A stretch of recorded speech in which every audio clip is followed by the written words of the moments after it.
ग्रामपंचायत विचुंबेमार्फत साहित्य वितरण वाटप कार्यक्रम 25 जानेवारी रोजी राजीप शाळा विचुंबे येथे मोठ्या उत्साहात पार पडला।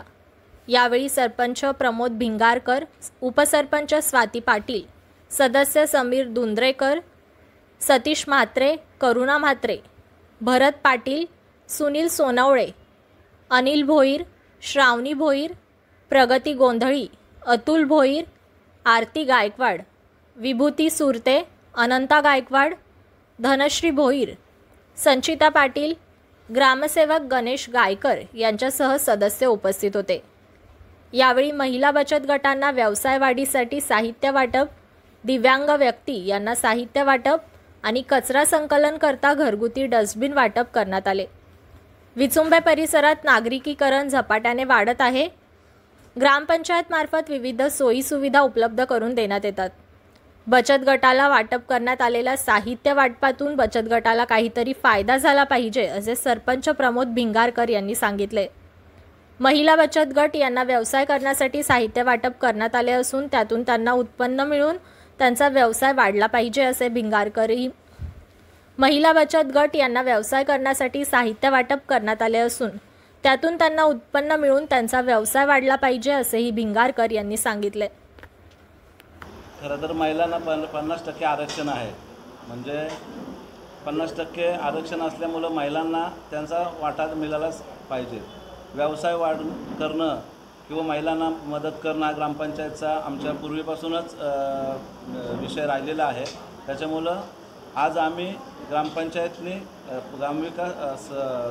ग्रामनिधी किंवा 15 वित्त आयोग या योजनेतून आम्ही आज महिलांना या वस्तू वाटप केलेल्या आहेत, ज्याच्यामध्ये काही तुम्हाला बुके सिस्टम भांडी वगैरे आहेत। त्याच्यानंतर त्याच्यामध्ये आम्ही त्यांना खोबरा कटिंग अशा काही मशीन दिले आहेत, जेणेकरून ते त्यांचा बचत गट हे व्यवसाय करू शकतात। याच्यामध्ये किती बचत गट आहेत आणि किती दिव्यांग विद्यार्थी आहेत? बचत गट जे आहेत मला वाटतं 12 ते 15 बचत गटांना आपण आज वाटप केलेलं आहे। बचत गट भरपूर आहेत, पण काही बचत गटांना वस्तू द्यायच्या आहेत ते पुढच्या काळात देता येतील, पण बाकीच्यांना आम्ही आज बचत गटांना दिलेले आहेत। आणि 15 ते 20 याच्यामध्ये जे अपंग होते त्यांनासुद्धा 15 वित्तामधून स्टँड फॅन आपण दिलेला आहे। कसं शासनाचं आपलं जे 15 वित्त आयोग आहे 10% महिला बालकल्याण योजनेअंतर्गत त्यांचा जो निधी आहे त्याप्रमाणे हे वाटप करायचं होतं।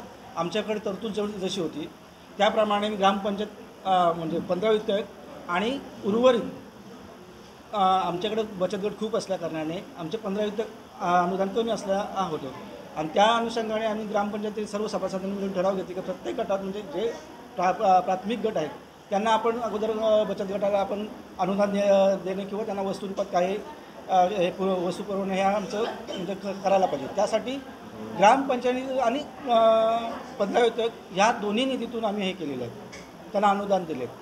सर, एकीकडे ग्रामपंचायत निधी किती येतो आणि मंत्रालयातून निधी किती येतो, जसं आपण ग्रामस्थांना वाटप करू शकतो त्या संदर्भात निधी कुठून म्हणजे स्वतःचा सोर्स आहे, जे राज्य शासना 15 वित्त आयोग आहे त्यानुसार हे केलेलं। कुठल्याही अनुदान येत नाही जोपर्यंत आपल्याकडे 15 वित्त ह्या विकासासाठी